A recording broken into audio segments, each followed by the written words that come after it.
Hi, I'm Two Times, and we're going to be doing brown stock today. I got plans. I want to be going all the way down to Espanol and a demi-glaze. This is a plan for me to learn how to do this. I've never done this before, and hopefully it's going to be a fun little experiment. I've made 100 stocks. So this is going to be the easy part. And now getting down through the reduction steps, getting to Espanol and down to the demi-glaze is probably going to be kind of weird for me, and it's going to be a learning process. But I hope you enjoy this episode. And we're going to be having the ingredients pop up. It's a real short list today, so let's get started. Hey everyone, we're doing brown stock today. So it's going to be a pretty simple recipe. It's got beef bones, got veal bones, got pork rinds, thyme, garlic, bay leaf, rough cut carrots, and onion. We're going to need butcher's twine and cheesecloth. That's really it, and a pot big enough to do everything in. I'm doing a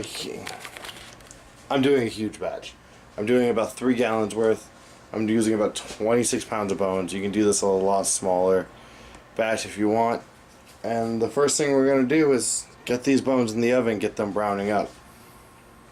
It's probably going to take about an hour at about 425. We want a nice color because we want the stock to be brown. Alright, we'll get back there. So, we just got the bones in the oven.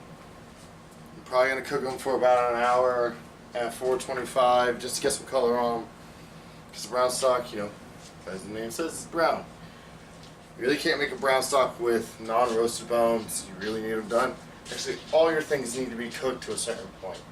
I'm going to go ahead and throw my carrots and onions into my pot of hot oil. Get color on those things too. So, be back when I'm all set up for that.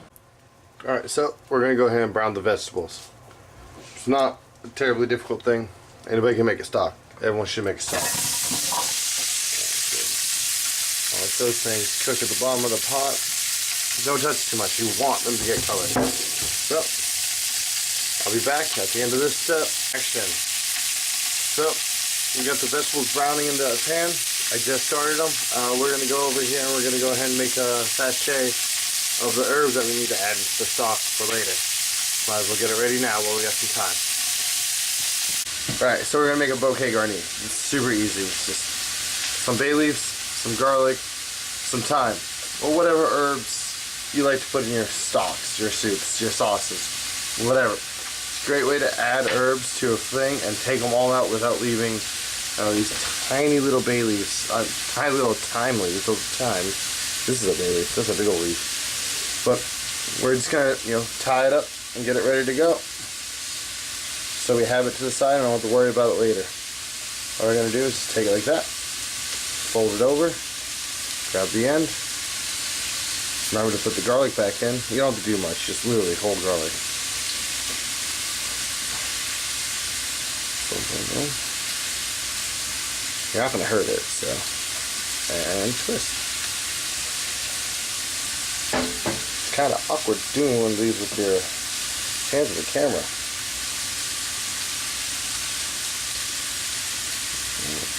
Tie it around like that.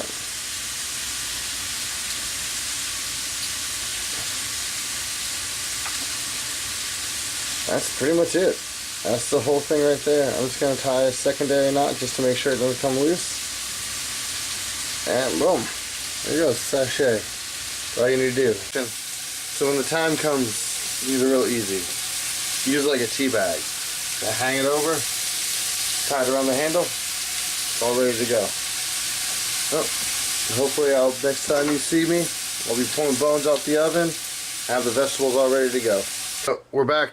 I've put about 3 gallons of water, maybe about 2.5 gallons of water in this pot right now. I'm going to bring it up to a boil, then I'm going to drop it down to a simmer.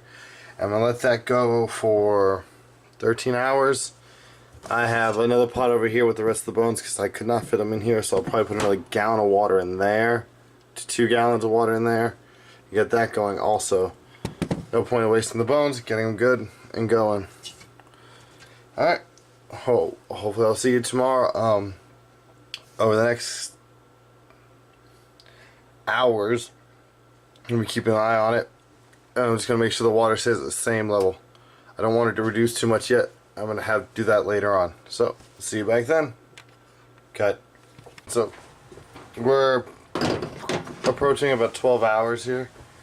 And I'm just doing my final skim. I'm probably gonna leave it on for another like 2 hours, and then I'm gonna go into the straining.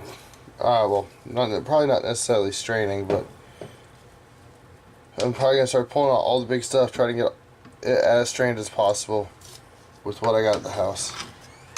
A lot of fat on this one. That's awesome.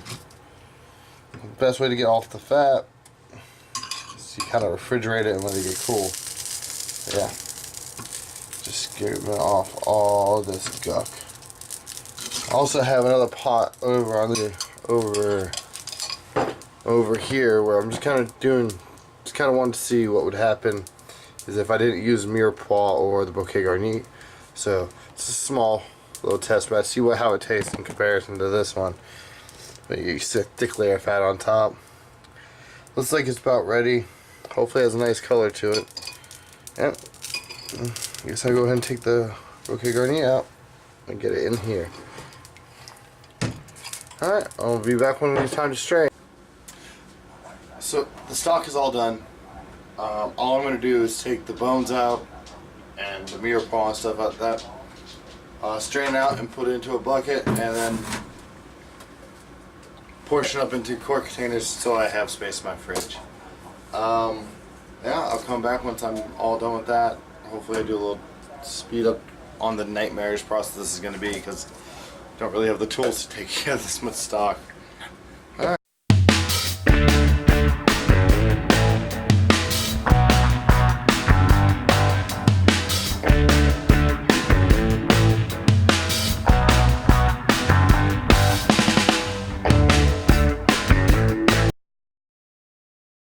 Just realized my colander fits inside my bucket. That's gonna make this a little bit easier. It's still gonna be kind of a pain in the butt, but won't be so bad. That's better.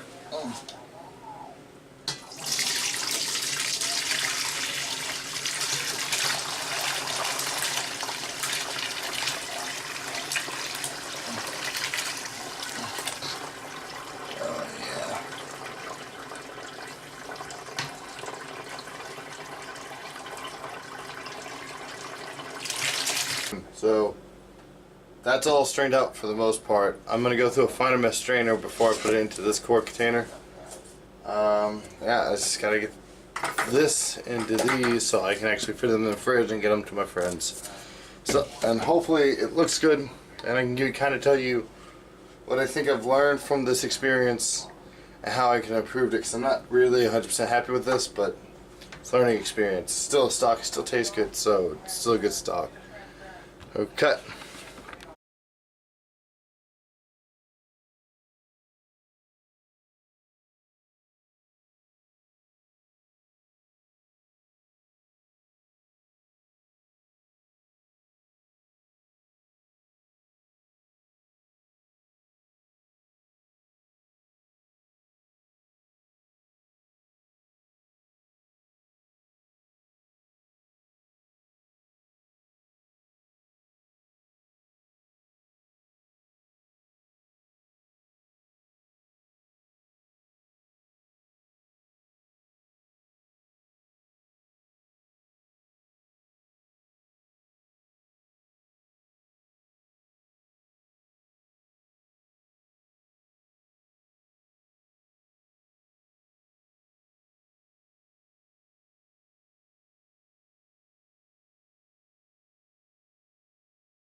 Action.